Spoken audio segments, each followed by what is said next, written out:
And this Heritage Month, South Africans are embracing their diverse culture. Traditional healers are also instrumental in promoting the preservation of our distinct cultural values and customs. Among these is Gogo Manzini, who continues to make a significant impact in communities. She joins me now in studio to talk about Heritage Month, Heritage Weekend, her work and everything else in between. Thokoza Gogo, thokoza. Thokozani. Ninjani? Siyaphila njani? Siyaphila. So for those of us who may not be familiar with your work and your prominence, not only on social media, but the impact that you've made in the community, take us back to the calling where you were called to the traditional healing space. Thank you. I'm Thabo Mahlangu, then married to Sindani, then changed to Thabo Sindani. I had to change the surname. And Gogo Manzini is my traditional name. It's my Dlozi name. Okay. It's a calling that I had quite a few years back that came, and I was a bit, afraid to get into it. But then once I got into it, I fell in love with it. It's such a beautiful thing. Traditional healing is one of the most important things that happens on our daily lives. And once you get into it, then you get to understand it, and then you understand the deepness, and then you get comfortable in it. It's quite one of those beautiful things that we go and this is when it's authentic, because we also know, I mean, there has been, depending on which side of the fence you sit, yes, in that it's just become a fad. You know, when people are going through a phase in their lives, difficult patch, then they might assume it's a calling or it's being bewitched. So it's been diluted in many ways. Is that a concern for you? It is a concern, because now this thing you need to be, I'm going to use a medical term, if that's the case, diagnosed. You need to be sure that you have a calling, because now once people have depression, they go through it. Once people are sick, they go through it. And now I think also we as traditional leaders or traditional healers, we've got a very big impact on misleading the people, because now when people come to us, we are the people that tells them Uguti they've got a calling or not. So I think South African traditional healers, we've got a lot of impact in misleading people. When a person comes to you for a consultation, it is up to our hands to tell them that you are sick, you need medical help, you need this, you need that. Because now when people are struggling, they run to traditional healing. When people are sick, they run to traditional healing. And then 2 years down the line, they come back to the media and say, I'm quitting. Yeah, or I was misdiagnosed or misled. Exactly. So how then do you professionalize the industry, and particularly when it comes to not only its significance, its importance, its wealth of indigenous African wisdom systems that needs to be protected and passed on to the next generation? So how do you professionalize it to get rid or erode all of these other rogue players in the space? Unfortunately, there's no way you can. There's no way you can, but then it is up to you as a traditional healer to do your job as best as you can. Because remember, we need to understand that this job is it's not a job, it's a calling that we have. We were called to. So if we listen to the people that called us, then we will definitely do the right things. But unfortunately now, we tend to do things our way. Not now listening to the people that actually called us to do this. Because remember, this is not a choice. It's a calling. You don't decide and wake up and say, I want to. Yeah. Okay, you've got a very unique way of healing, using bees, honey-producing bees. I mean, I thought all bees produce honey. Yes. But nonetheless, how do you then incorporate nature, particularly bees, in your healing practices? I own them. That's the start. I farm them. So they are spiritual bees. They're not just bees. You know, they're spiritual. You can talk to them. You can summon them. They produce bees, and then they produce honey, and then that honey is blessed. And then when we use honey for sicknesses, that we all know, we're all aware of that. And then we use honey for money rituals. We use honey for luck rituals. Now then we get deep. When we give you the medicine or the herbs, honey will be included there. And then the bees now, they work aside in their own way. That is when we summon them. Like we give you to own a part of them. So what they act as an agent or the middleman between a businessman and the clients. So they go call clients for your business.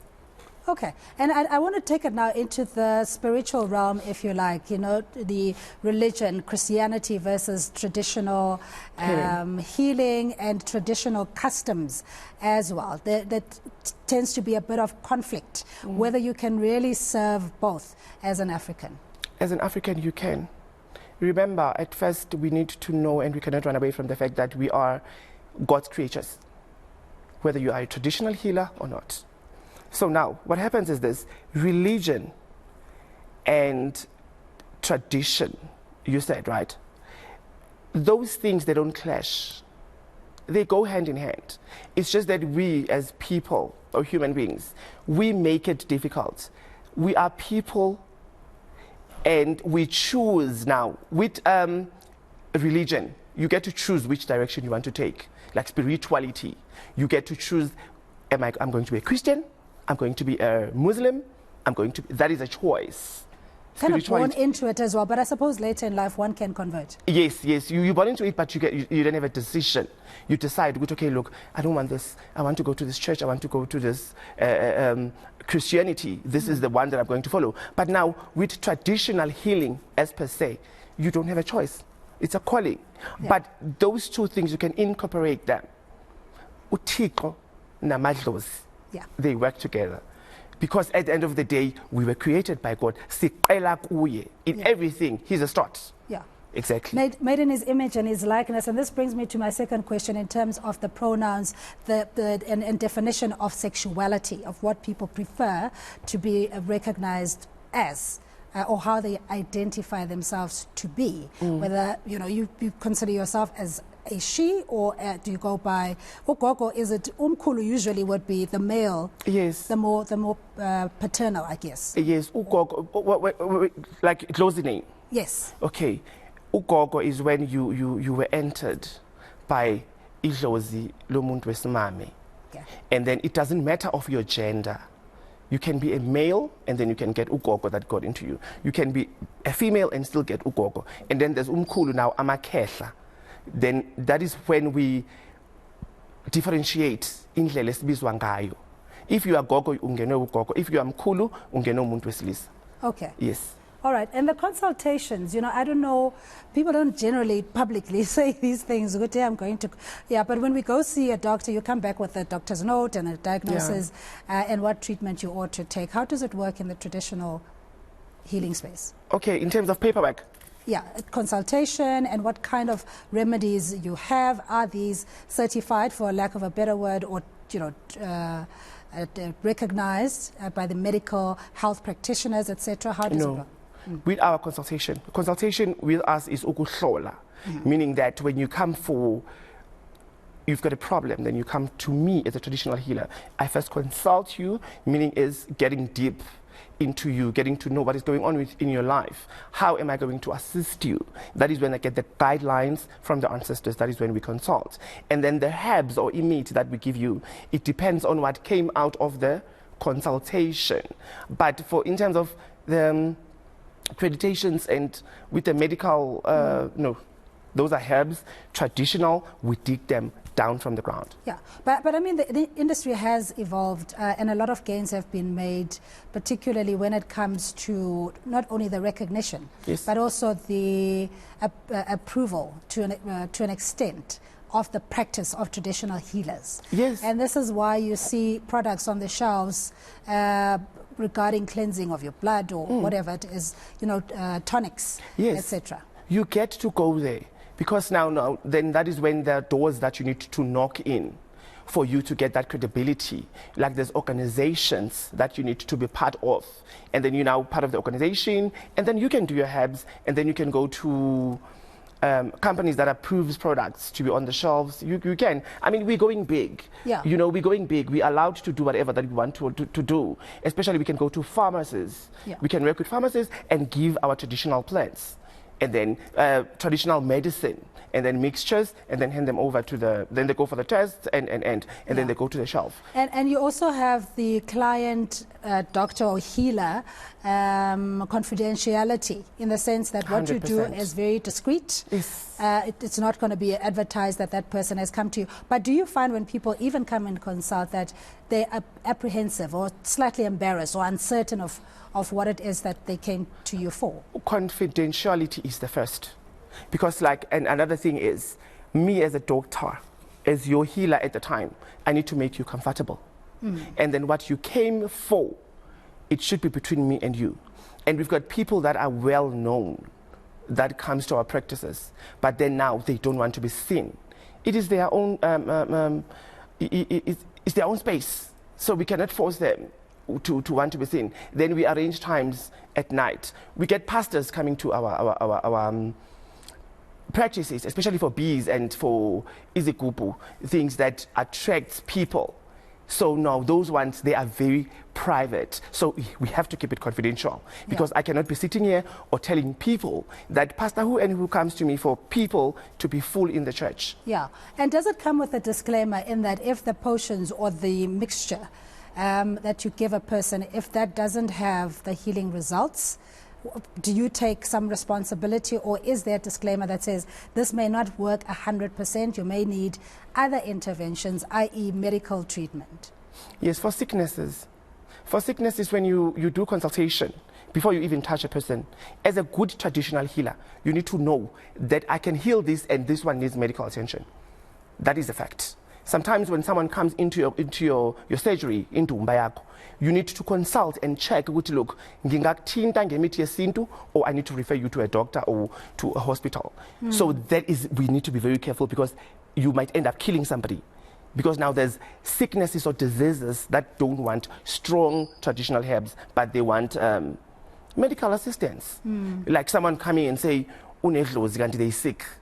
Yeah. I cannot keep you here and twasisa you and give you immediate strong, but I should tell you that, look, you are sick. There's nothing wrong with you. You just need to go to the doctor, take medication, and be fine. Yeah, because, I mean, in recent years, there had been that sort of belief or misconception that if you, for example, were HIV positive and you went to a traditional healer versus taking the ARVs, one or the other, the traditional healing would be able to cure you of HIV, and which is not true. And we cannot run away from the fact that HIV is uncurable. No one can sit here and claim that they can cure HIV.